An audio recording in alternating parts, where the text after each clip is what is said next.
प्यारे साथियों, आप सभी का स्वागत है आपके अपने YouTube channel PICS learning classes में। तो आज बात करने वाले हैं बोर्ड परीक्षा के बारे में कि जो बच्चे कुछ नहीं पढ़े हैं वो अब क्या करें। ठीक है, कुछ भी नहीं पढ़े हैं उसके बारे में बात करने वाले हैं। तो हम यहाँ बात करें तीन कैटेगरी का, जो कमज़ोर है, ठीक है, जो काफ़ी बेहतर अच्छा मतलब अच्छे से पढ़े हैं, जो टॉपर हैं, उनके बारे में सब मतलब तीन कैटेगरी के बारे में बात करने वाले हैं। सबसे पहला क्या है? टॉपर, यानी जो बच्चे अच्छे से पढ़े हैं, ठीक है, उनको लगता है कि बोर्ड एग्जाम में 400 प्लस नंबर वो ला सकता है।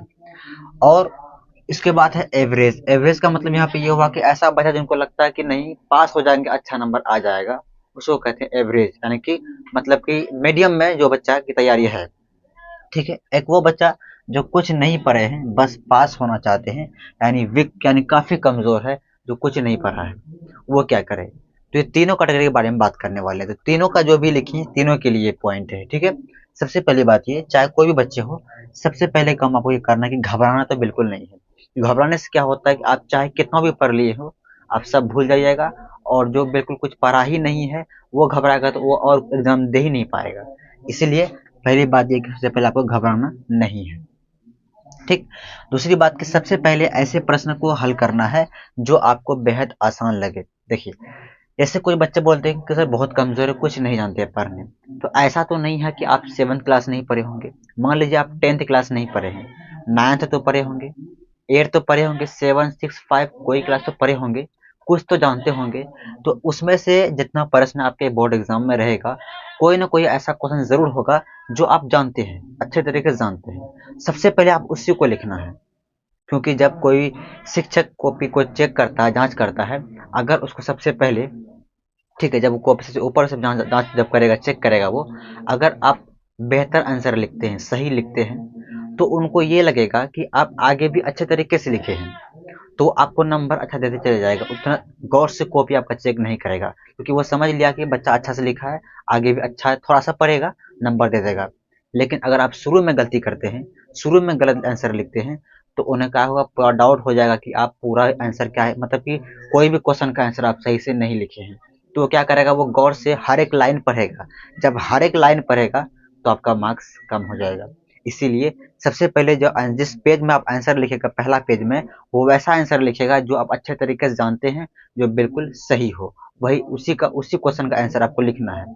ठीक है, इसीलिए कहें आप सबसे पहले ऐसे प्रश्न को हल करना है जो आपको बेहद आसान लगे। ठीक है, उसके बाद आते हैं प्रश्न का शुरू और अंत में टॉपिक से रिलेटेड लिखें। ये जो पॉइंट है ये उन बच्चों के ज्यादा काम आएगा जो कुछ नहीं पढ़ा है। यानी कि कोई क्वेश्चन दिया गया है, ठीक, अब उस क्वेश्चन को बार बार पढ़ना है आपको, और उससे थोड़ा सा दिमाग में ये लाना है कि इससे रिलेटेड क्या बन सकता है, उसको लिखना है।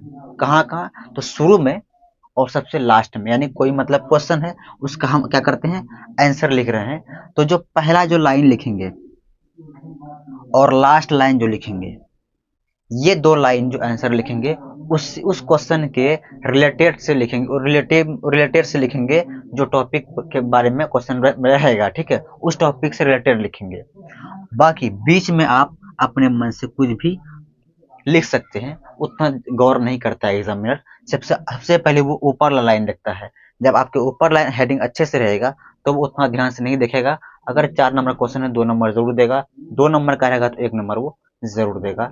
इसीलिए क्या करना है कि प्रश्न का शुरू और अंत में टॉपिक से रिलेटेड लिखना है। कुछ तो आप जानते होंगे जरूर, वही लिख दीजिएगा। ठीक, तो समझ गए। उसके बाद सबसे इंपॉर्टेंट बात है, हम मैथ की बात करते हैं। मैथ में क्या हुआ कि 2022 से, सॉरी 2022 में 2020 से क्या किया कि स्टेप मार्किंग कर दिया है। यानी आपका क्वेश्चन जो भी आंसर आप लिखिएगा, जब क्वेश्चन जब हल करते हैं, आप जहां तक आपका क्वेश्चन सॉल्व किए हैं, ठीक है, वहां तक में अगर पूरा सही किए हैं तो आपको फुल नंबर मिलेगा। या अगर आधा बनाए हैं, आधा आप छोड़ दिए हैं, कोई मान लीजिए 1 नंबर कोई क्वेश्चन है, आप बना रहे हैं, आधा बन गया, आधा आपसे नहीं बन रहा आगे, तो आप क्या करेगा, अगर वो 2 नंबर का क्वेश्चन है तो आपको 1 नंबर जरूर देगा। यानी स्टेप के हिसाब से आपको नंबर दिया जाएगा। ठीक है, अगर मान लीजिए कोई क्वेश्चन है कितना नंबर का, 4 नंबर का, यानी 4 नंबर आपको उसमें मिलेगा। तो आप सॉल्व कर रहे हैं, मान लीजिए आधा सॉल्व किया, आधा नहीं कर पाए, या पूरा किए लेकिन आधा तो सही है आधा गलत कर दिए, तो क्या करेगा स्टेप मार्किंग, मतलब कि आपको 2 नंबर दिया जाएगा और 2 नंबर काट लिया जाएगा। 2 नंबर आपको नहीं मिलेगा लेकिन 2 नंबर मिलेगा। यही हुआ स्टेप मार्किंग, मतलब जहां तक आपका स्टेप सही रहेगा वहां तक आपको नंबर दिया जाएगा, बाकी और आगे नहीं दिया जाएगा। पहले क्या था कि अगर आप कोई भी क्वेश्चन सॉल्व किए, अगर एक भी गलती कहीं किसी जगह हुआ तो पूरा काट दिया जाता था, एक भी नंबर उस क्वेश्चन में नहीं मिलता था। लेकिन 2020 से वह नियम हटा दिया गया है, स्टेप मार्किंग का नियम दिया गया है जो काफी बेहतर है आप सभी के लिए। तो उम्मीद करते हैं आपको सारी बातें समझ में आ गई होगी। तो इस तरह आपको बोर्ड एग्जाम में आंसर लिखना है, ठीक है। तो ये सारी बातें उम्मीद करते हैं आपको समझ में आ गई। आज की क्लास स्टॉप करते हैं, फिर कल मिलेंगे।